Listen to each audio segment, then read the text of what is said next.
without further ado, it is the amazingly fantabuloso, I know I've used that phrase before, but it kind of trips off fits, the tongue.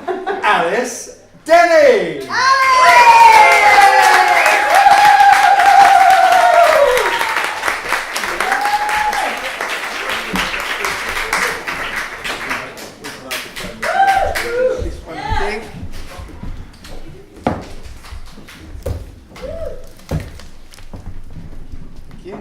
Hello everyone. Oh, a set list. Can I read it from there? I can keep bending down. Hello. I'm nobody's tranny. I'm nobody's bitch. I'm simply a woman. No more, no bit less. I sit in my basement, watch neighbours pass by. If they cut me, I'll bleed. Harsh words make me cry. But jibes won't defeat me. Contempt in your stare. The way people treat me is something I'll bear. Look, while in St James Street, you could see me there. The smile as I greet you. An embrace, should you dare. But don't give me pity. Just a sure hand to hold, for a friend in this city is purer than gold. A sweetheart to sing to as day turns to night, a lover to cling to in pale early light. Too much to expect? It may easily seem, but I'll hold and protect it. This is Alice's dream. Because I'm nobody's tranny. I'm nobody's queer. I'm a woman like anyone else. I'm here.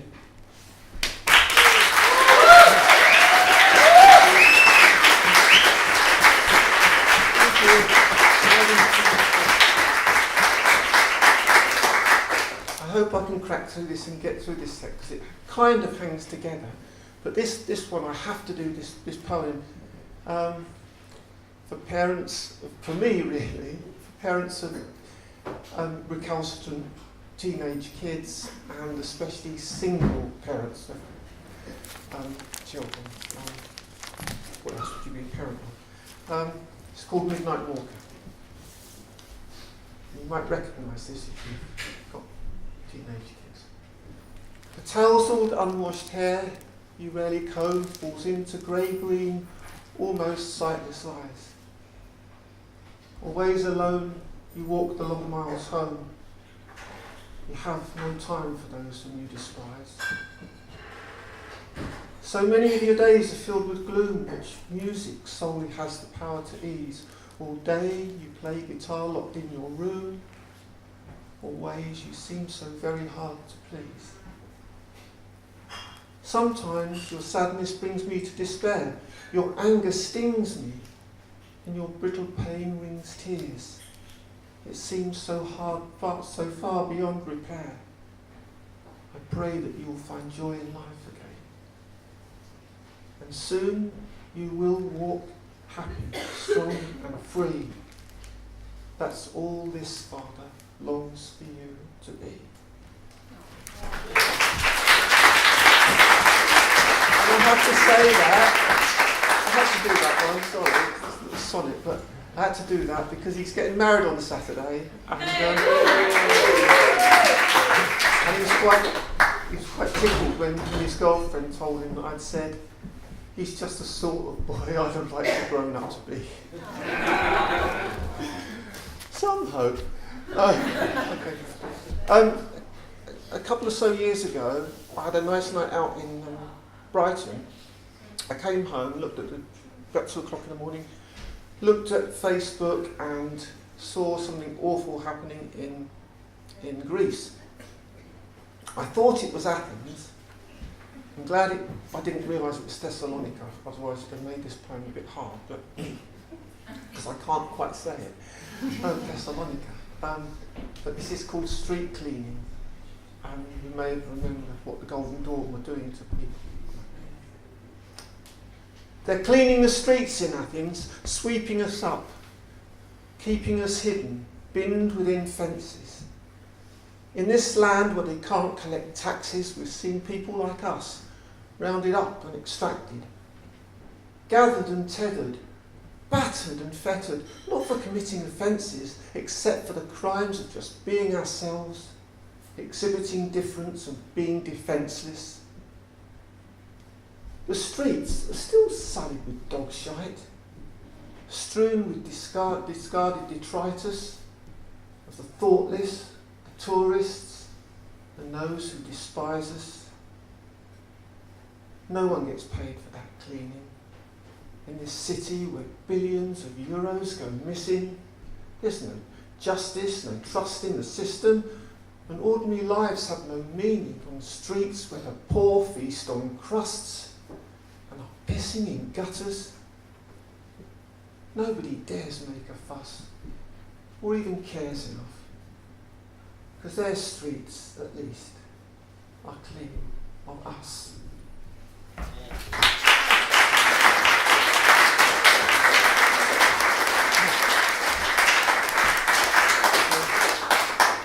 I've very few heroes, even fewer pen heroes. One of them's Ernest Shackleton.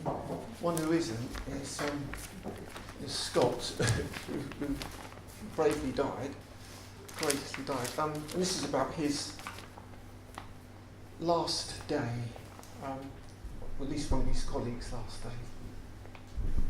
day. Sad, sad day. In Antarctica's frozen waste, tent flapping in the blizzard's gale, nose, fingers frostbit near to death, lips cracked, nose black, the acid taste on loosened teeth and tongue of bile and blood, ice falls from every breath. Could my last words on this cold earth then be, I'm going out, maybe a little while, and slink into the icy blast? No fear, such heroism is far too bold for me. So, granting my sore lips one last brittle smile, I think I'll stay and pee my pants in here.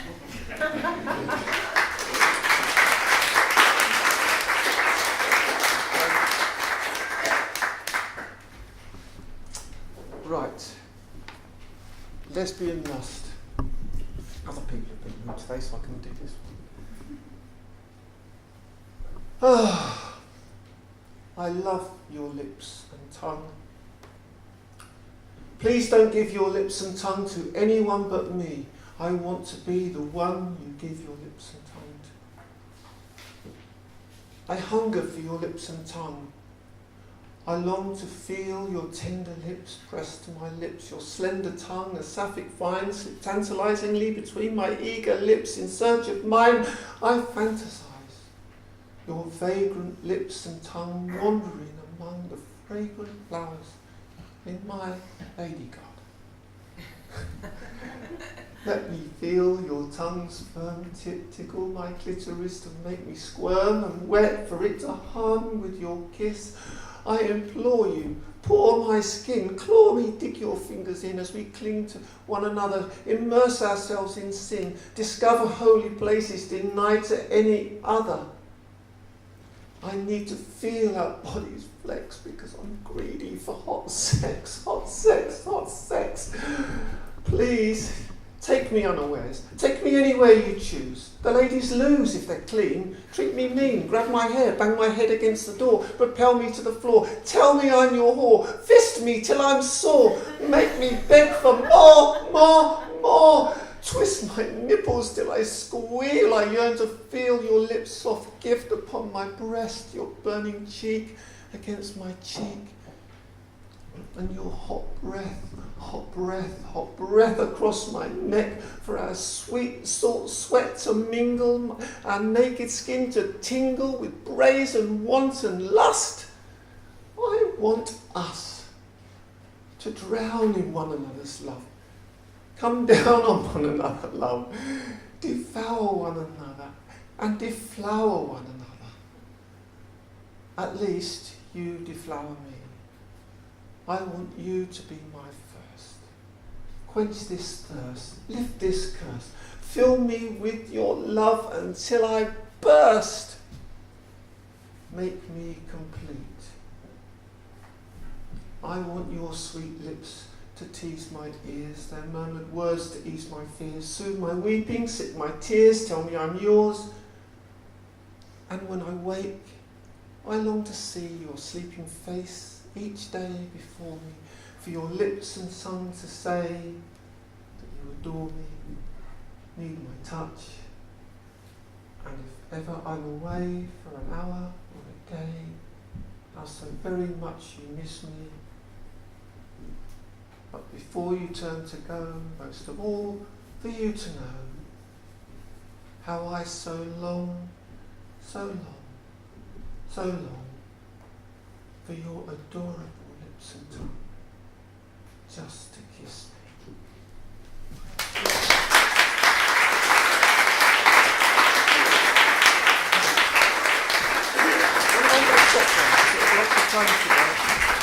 I'm working on 25 minutes here.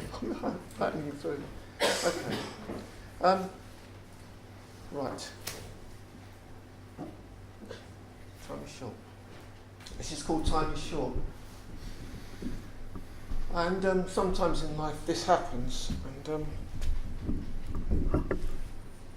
it's a sobering thought. You look at all your records or books. It's at such times you realise that too few years remain in your short life to hear again all the records you once bought, or even those you thought you'd always ache to listen to once more. Now there's no room to store within your head the books you ought to read, much less revisit those you've read. For you no longer need the strain of extra information. There's too much thought already, filling up your brain to saturation. Now there's no time nor space to take each precious photograph, to place it in an album or a frame, peruse each face in search of lost elusive names, chase memories, past pleasures, games of tears and broken hearts, of days of sunshine, snow and rain, to know that you cannot regain those years of hope and joy and laughter. Now there's no time to say the things you should have said. Those loved ones are long dead. Despise you now for wrongs that in their eyes you've done, and severed ties, and some have simply gone away. It's at such times you understand that you can never find the right words to express all the happiness and sadness that you've ever felt. Those myriad regrets for such distress you know you must have dealt to others so much weaker than yourself. It's at such times you know that you will never be the greatest poet on this earth alive, that you can only strive to show the world the one you are. Tell your story from the heart in your own way, and pray perhaps to touch the hearts of others too, with things that you believe such as they are. Be true to yourself, and hope perhaps to leave some small mark behind you.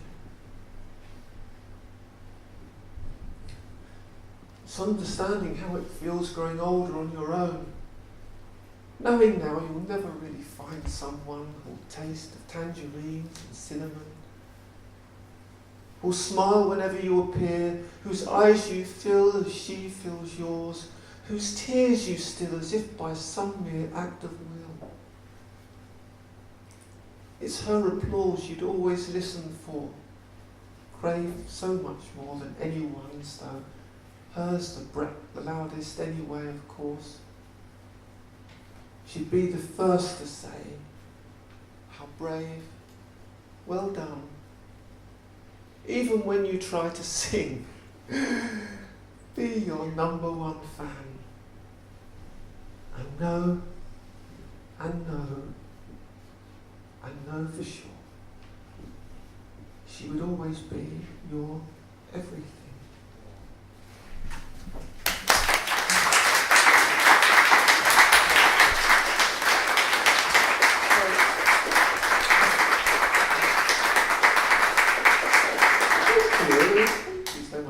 Okay, so this is a short poem about, I wrote this a while back. I was a bit cross. And my nephews made me a bit cross.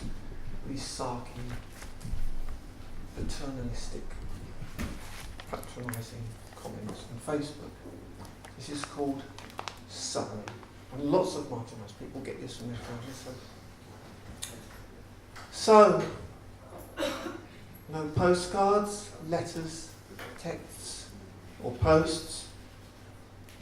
No social media, tweets, hellos. No kisses, hearts, acknowledgements. No invites to the family lunch. No matter all I know I've done for you, for them, for everyone. No hugs, no love of any kind. You think that I'm so daft or blind, so innocent that I don't see that none of you has time for me. Well, fuck you is what I say. I live my life in my own way. And if you don't want me round to tea, it's really all the same to me. And if you don't want me home to stay, fuck you is all I'll say. I'd rather be alone and free than live with this hypocrisy, or pander to the tyranny of barely failed hostility and contempt, especially because I've just won the lottery.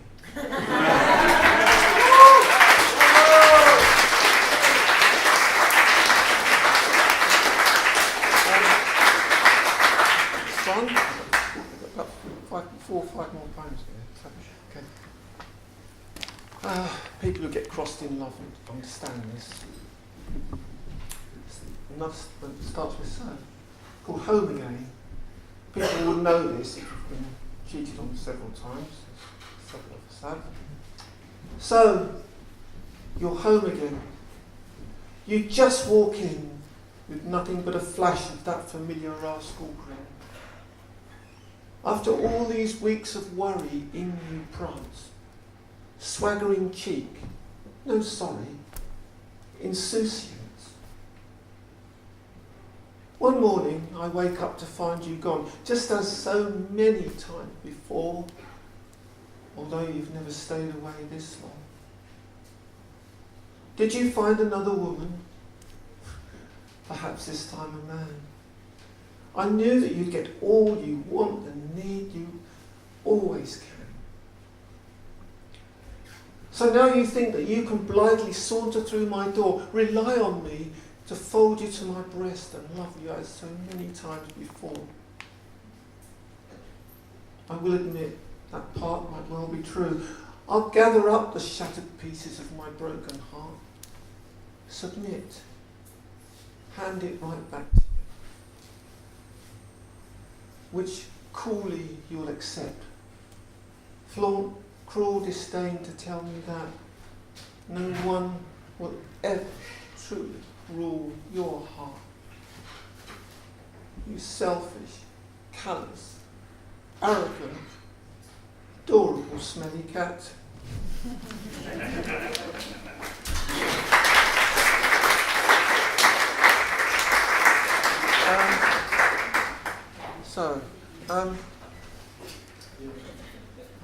I've done that. Okay. 2 more poems. I often finish with this, but I'm not going to. Okay, I know what they are. This is true, word for word. Woke up one morning. The only thing you need to know is I mentioned someone called Phil in this poem, called Perhaps. He's my therapist, long-suffering, very nice man. And the Barley Mow is a pub right nearby. I used to live in Brighton, very near. And the Marley is another pub which I was supposed to go to, which is much further away. And you'll get the drift, anyway. It's called Perhaps. I wrote this down more or less verbatim in my diary at home. I woke up. I woke up this morning with the blues again. I thought I'd cracked it. Maybe not. Perhaps because I just can't hack this grotty winter weather. Black sky, persistent wind and rain. Perhaps too because last night I didn't recite at the Marley Open mic.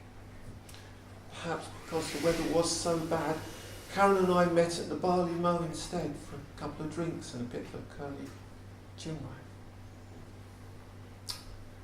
Perhaps because sometimes I think I might be going mad. Perhaps because my life in Brighton seems to be falling apart. Perhaps because of the frightening dreams I had. Perhaps because I posted that poem on Facebook yesterday and hardly anybody noticed. Perhaps because quite suddenly I missed my dad and just for once I so needed him to hold me. Perhaps I should not take these things so much to heart. Perhaps because I'm getting old and know it, with only walking bent and a fear of dementia left to look forward to. Perhaps because no matter how much I tell myself to walk away, I'm helplessly drawn back towards you. Perhaps because I'm not feeling very well. Perhaps because I've nothing interesting to say. Perhaps because I've developed writer's block. Perhaps I don't have writer's block. There's just too much to tell, so many ways and little time to tell it.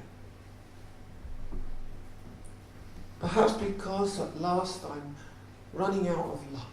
Perhaps because I'm stuck in days and days of indecision. Perhaps because there's no one in my life and at my age I am still a virgin. Perhaps because I'm tired of fighting. Perhaps because this morning my store of hoarded pills looks so inviting. Perhaps because I'd always hoped for so much more, and now there is so little left that seems to me worth fighting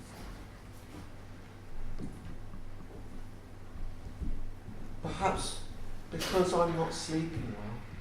Perhaps because I've no one to tell how completely shit this feels. Not even Phil. To say such things to him would seem to me a bit too much like blackmail. Perhaps because I drink too much. Perhaps because sometimes I just don't drink enough. Perhaps I should concede to some excessive drinking, especially when my brain needs peace from this obsessive bloody thinking. Perhaps because I'm feeling stressed. Perhaps because my flat is always such a mess. Perhaps because I really am so blessed and just can't let myself accept it. Perhaps because I keep on giving in. Perhaps I just want to give in to giving in. Perhaps I'm in a battle I can never win. Perhaps it's greed. Perhaps I'm ever wanting more. When all I really need is someone to adore. Perhaps because this life should be for living. Perhaps because I'd like the world to be far more forgiving. Perhaps because of politicians' incessant lies. Perhaps because I'm sick of seeing burning buildings on TV, dying children, men with hatred in their eyes. Perhaps because the persecuted turned into persecutors, just as so many bullies everywhere were themselves once bullied. Perhaps because I want to run and have nowhere to go. Perhaps because I think of you and know I'll start to cry. Perhaps because I really do need someone. Perhaps because that hour has long since truly come and gone. Perhaps,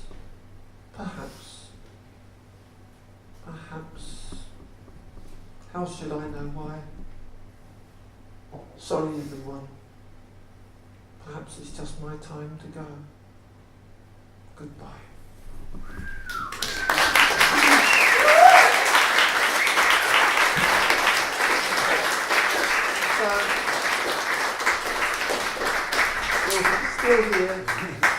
Still here, and I have to finish with this to round off this. Thank you. Oh, I can't stop looking at that now. Okay, I've got to finish with this, and you might have heard it before, some of you, if you were here. Who doesn't know who Clara Bow was?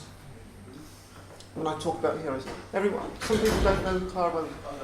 Magical film star from the 1920s who just blew the world away very briefly, like a shooting star, abused by the system, abused by the Hollywood system, the studios, who ripped her off and overworked her until she was drugged up to her eyeballs. But while she was on this planet, she was, or in Hollywood, she was fabulous. And so when I talk about heroes, and everyone else I mentioned, you might not mention a few names, but they're all women film stars who have, at some point in their lives, brightened the world up, their talent and their beauty or their vivaciousness, but none like Clara Bow. And this is a counter to that last poem. I'm going to shine like Clara Bow. I'm going to shine like Jean Harlow. I'm going to shine like Marilyn Monroe. I won't walk scared with my head hung low. I'll toss my hair like Brigitte Bardot, wink at people I don't know. They'll think, she shines like Clara Bow. Don't need to ask what my life's for when I can shine like Dorothy Lamour. I'm not in films or on the telly, but I'll still shine like Grace Kelly. Because I want my light to blaze and burn while I can shine like Audrey Hepburn, and heads will turn wherever I go to see me shine like Clara Bow. I don't have wealth. I don't need fame. And I won't heed the ageist game. Years won't make me hide in shame. I'll shine on brightly all the same. We're now enlightened women, so let's vow to shine like Clara Bow. Love eludes me. Life is tough. But I'm a woman, and that's enough. No one knows the things I've done, and I'm as good as anyone. I'm a star, so are you all. Every woman, please walk tall. Sway your hips, pout those lips, and take a tip from Lauren Bacall. Put them together, wish and blow. Then shine, shine, shine like Clara Bow. I will sway my hips, I will paint my lips. I'm a woman to these fingertips. It took long years for me to find a life, a body to match my mind. And I should treasure whatever time I've left to spend with womankind. And I want everyone to know that I'm going to shine. I'm going to shine. I'm going to shine like Clara Bow. Yes, it took far too long for me to find this life, this body, to match this mind. And I swear to treasure whatever time I'm spared to spend with womankind. And so, before I have to go, to leave this woman's world behind, I want the whole world to know. I'm going to shine. I'm going to shine. I'm going to shine, shine, shine and blind.